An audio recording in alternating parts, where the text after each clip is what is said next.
Good evening and welcome to Physics News Network. Today's top story, friction, an invisible force that affects everything from walking to driving.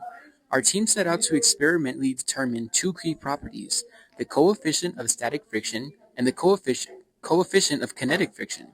Using a Pascal smart cart and a friction block, we conducted an experiment to measure these values in real time. Let's go live to our field reporter in the lab.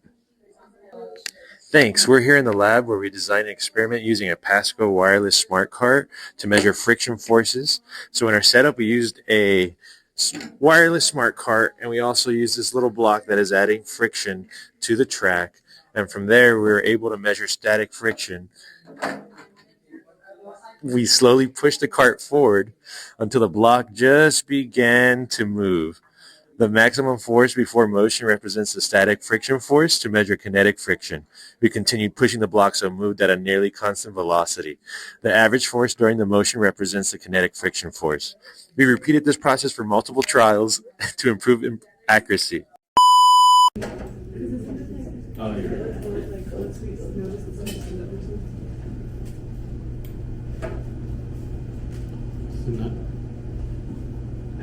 At the same time? Can you? Right there.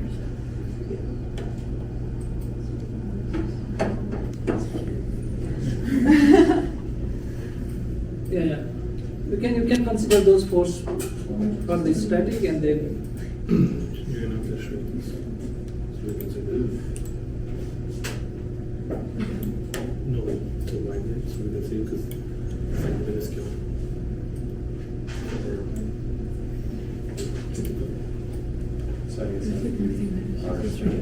go to the lab activity zones. I'm sorry? Go to the lab activity. Is this open here, lab activities? This one's? Yes. You can so you from here. It's the mouse, right? Oh my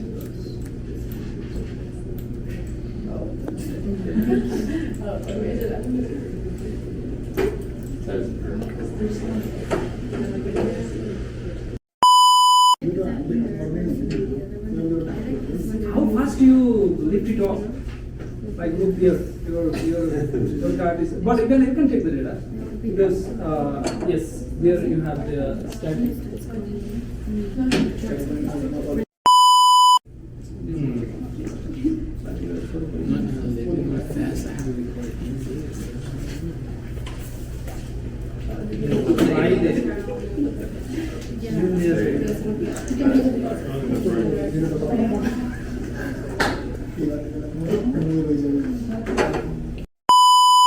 Classes, we have to present. If you need the clean data, then just lift up very slowly. Lift it up slowly? Yeah, We have to it will give the present more like data. Okay. You go up, then 16 it will page, shift and then it like will liver. Yeah, lift it up slowly. And like we haven't rehearsed, we haven't done nothing. And first thing is 7:30 in the morning tomorrow. We're supposed to be ready to go. Now let's send you all to our data analysts.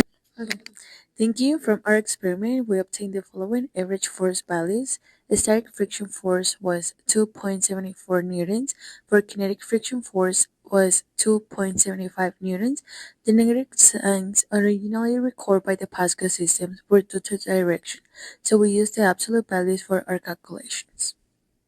So, from physics theory, we expect the static friction to be greater than the kinetic friction because surfaces at rest are more interlocked at the microscopic level. In our experiment, our values were very close, with kinetic friction slightly higher.